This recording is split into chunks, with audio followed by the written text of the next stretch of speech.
Netflix is known for their ever-growing list of true crime documentaries, and here we have another one named Our Father. We are introduced to what's listed as sibling number 1, Jacoba Ballard, who's a very determined individual. She seeks to discover more about her family tree, particularly her unknown biological father's side. She wonders if she has 2 or 3 siblings out in the world who she would like to meet. Well, her online DNA test reveals a generation of secrets that goes way beyond just 2 to 3 siblings, but much more, and they all share the same father, and this leads to one man and one man only, and that's Dr. Donald Klein, who is an Indianapolis area fertility doctor who on numerous occasions used his own sperm to inseminate patients at his clinic. He did this without any consent from the women who sought his treatment, and after assuring them the donor sperm was from a pool of medical students and physically matched to their husbands. Now, Jacoba goes to reach out to her numerous siblings to make them aware of her ever-growing situation. She even contacts local TV reporter Angela Gunnock to try to gain more attention and answers. From here on out, we track the efforts of the half-siblings, revealing to us more and more of them and showing us each of them are individually taking this shocking news in. They all want to expose Klein's lies and hopefully make him pay, while also trying to understand why he did this, as they must come to accept the reality of their own individual situations. I have to say, Klein comes off as arrogant, selfish, and heartless.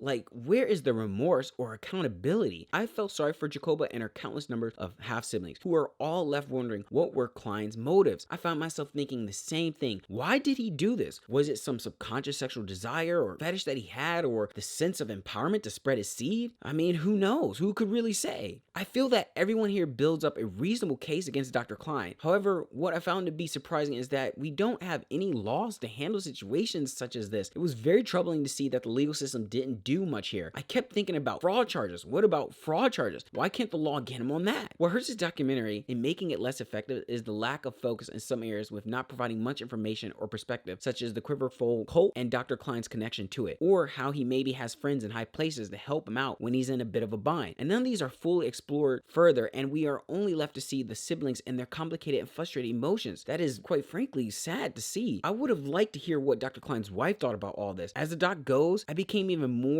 and more disturbed and shocked at the increasing number of siblings that continue to be revealed. Personally, I would have liked to see the accounts of the father's perspective, or should I say stepfathers. What really bothered me the most was in some cases, fathers provided their own sperm sample and were told that their child, while conceived with the help of a fertility clinic, was biologically their own, but only to realize later in life, after they spent their time, money, energy, and love investing into this child, to realize that it's not their kid. That is very heart-wrenching. My heart goes out to these men, and it's sad because they put this time with this child and then just only to realize that this child that they've been raising is another man's child. So when they die, when they leave this earth, they have no legacy to live on. It's just going to be Dr. Klein's legacy that lives on, and he had no part of it. And that to me, that idea right there bothers me. Now, I'm sure these men, or I can't say, but I'm sure they love these children. You don't have a child of your own to carry on your gene pool, so you have become extinct from this earth. This is a doc to check out, but be warned, as this will make you upset. The documentary shows us some very offensive behavior by someone who presented themselves as trustworthy. He's a doctor, for Christ's sake. It was heartbreaking to see how he affected each and every one of these poor people. I hope that this will bring more awareness to this kind of thing so that we can prevent these types of outcomes in the future.